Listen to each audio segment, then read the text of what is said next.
দেখুন বন্ধুরা, শুধুমাত্র সুজি দিয়ে এত সুন্দর একটা পিঠা বানানো যায়, না দেখলে বিশ্বাসই হবে না। কতটা খালি সুন্দর দেখুন, এত সুন্দর। নমস্কার বন্ধুরা, আজও চলে এসেছি প্রতিদিনের মতো আপনাদের সামনে আরও একটা রেসিপি নিয়ে। রেসিপিটা খুব সহজ, বানানো যতটা সহজ খেতে কিন্তু অনেক সুন্দর লাগে। বাচ্চা বড় সবার পছন্দ হবে। আজকে সুজি দিয়ে একটা রেসিপি বানাবো, পিঠা রেসিপি। এই জন্য এখানে আমি সুজি নিয়ে নিয়েছি। এই সুজির পিঠা একদম নতুন পিঠা। সুজি লাগবে আমার হাফ বাটিটা হলেই হয়ে যাবে, সেই জন্য আমি হাফ বাটি সুজি নিয়েছি। তার জন্য ভিডিওটা দেখুন। উপকরণ একদম কম লাগে। এখানে আমি সুজি নিয়েছি, সুজিটা এবার এই মিক্সির মধ্যে ঢেলে নেব।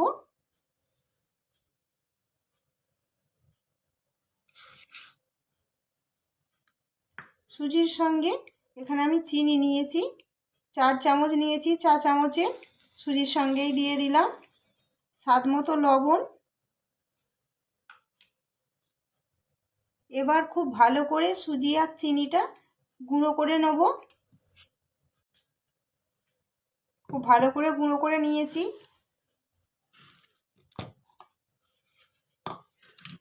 একদম একটা পাউডার হয়ে গেছে।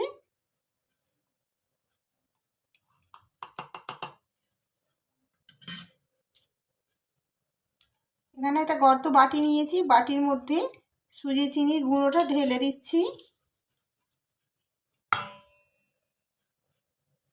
সুজি চিনির গুঁড়োর মধ্যে ময়দা দেবো 3 চামচ।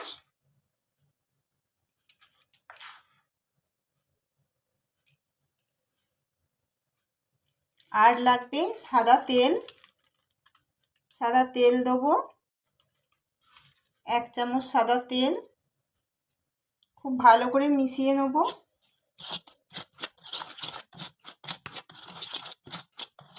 এই পিঠাটা খুব সুন্দর খেতে হয়।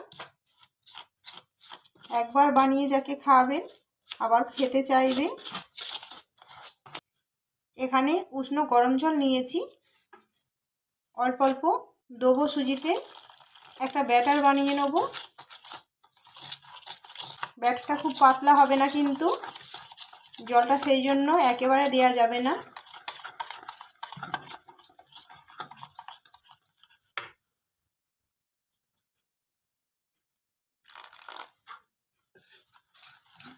খুব ভালো করে জলটা মিশিয়ে নিয়েছি। এবার 10 মিনিটের জন্য রেস্টে রাখতে হবে। সুজিটা যেহেতু ফুলবে, সেই জন্য 10 মিনিট পরে ফিরে আসছি। সুজি তো ভিজে যাওয়ার পর ফুলে যায়, রেস্টে রাখতেই হবে। 10 মিনিট পর ফিরে এসেছি। ঢাকনাটা খুলে নেব।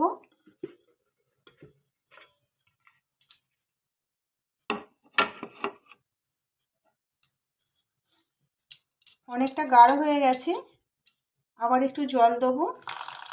আমি কিন্তু উষ্ণ গরম জলই ব্যবহার করছি।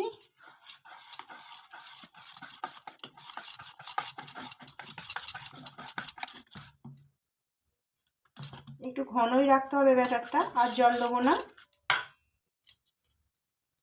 এবার আমি এখানে ইয়েলো ফুড কালার নিয়েছি, আপনারা নাও দিতে পারেন।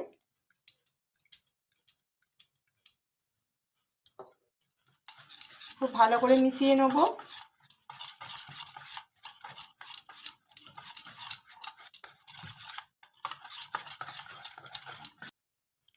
এখানে আমি বেকিং পাউডার নিয়েছি হাফ চামচ, চায়ের চামচের দিয়ে দিলাম। বেকিং পাউডার যতটা নিয়েছিলাম তার অর্ধেকটা খাওয়ার সোডা নিয়েছি, মানে বেকিং সোডা, ওটাও দিয়ে দিলাম। খুব ভালো করে মিশিয়ে নেব।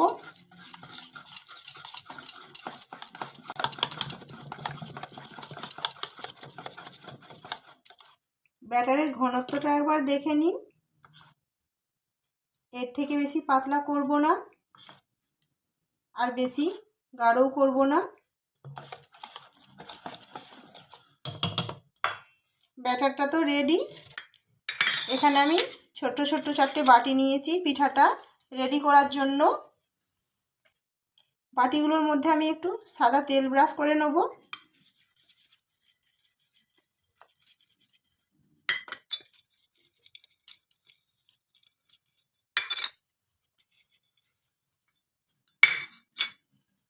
প্রত্যেকটা বাটিতে ভালো করে তেল ব্রাশ করা হয়ে গেছে।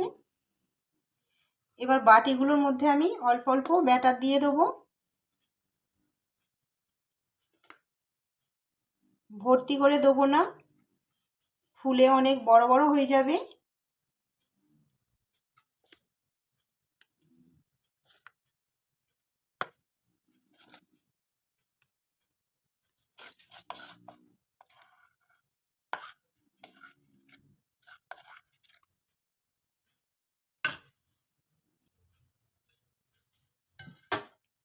ব্যাটারটা দিয়ে আমার রেডি হয়ে গেছে একদম। বাটিগুলো একটু এভাবে ঝাঁকিয়ে নেব, ভেতরটা ভালো হয়ে সেট হয়ে যাবে।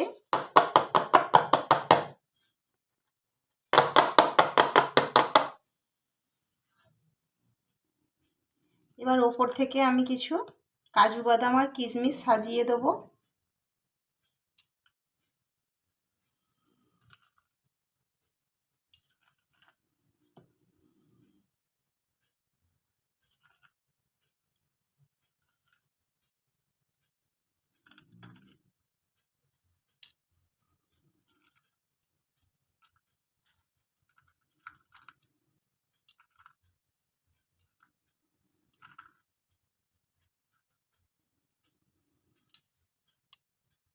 সবগুলোতে সাজিয়ে নিয়েছি, কত সুন্দর দেখতে লাগছে দেখুন।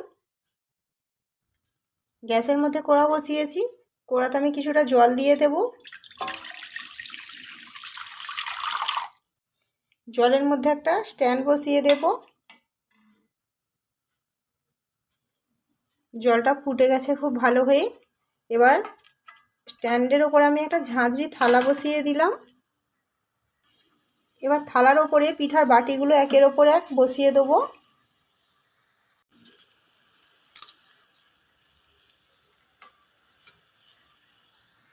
বসিয়ে দিয়েছি, এবার ওপর থেকে একটা ঢাকনা দিয়ে দেবো। 15 মিনিট পর ফিরে আসছি। দেখো বন্ধুরা, ফিরে এসেছি। 15 মিনিট বলেছিলাম, 12 মিনিটের মতো হয়েছে। ঢাকনাটা একবার খুলে দেখে নেব।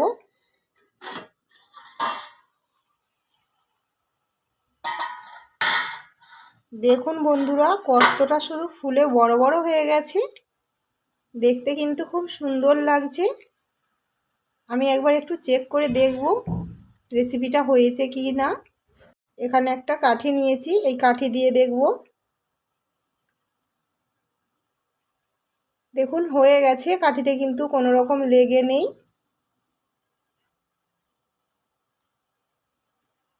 গ্যাসটা আমি অফ করে দিচ্ছি। এবার কড়া থেকে আমি থালাটা নামিয়ে নেব।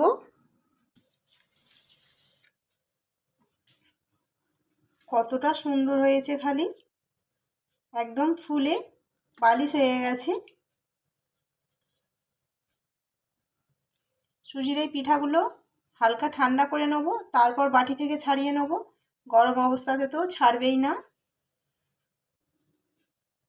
ঠান্ডা হয়ে গেছে, এবার বাটি থেকে সব ছাড়িয়ে নেব।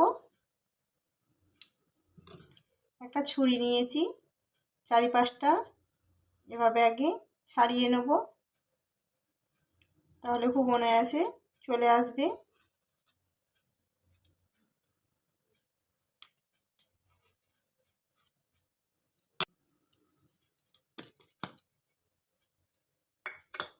দেখুন বন্ধুরা, কত সহজে ছেড়ে গেল বাটি থেকে। কতটা সুন্দর হয়েছে, কতটা জালি ভাব, একদম সুজির জালি পিঠা হয়ে গেছে। খেতে কিন্তু অসাধারণ লাগে এই পিঠাটা। একবার হলেও বানিয়ে খাবেন। সবগুলো বাটি থেকে ছাড়িয়ে নেব। আবারও একইভাবে ছুরি দিয়ে চারিপাশটা ছাড়িয়ে নিতে হবে।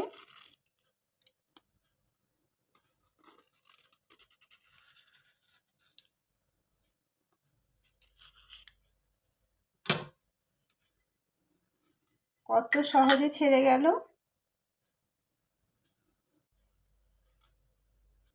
পিঠাটা একবার অন্তত বানাবেন, সুজির এই পিঠা রেসিপিটা কেমন লাগলো অবশ্যই জানাবেন। ভালো যদি লাগে তাহলে একটা লাইক করে দেবেন, আর নতুন বন্ধুরা চ্যানেলটিকে সাবস্ক্রাইব করে নেবেন আরও নতুন নতুন ভিডিও দেখার জন্য। ধন্যবাদ।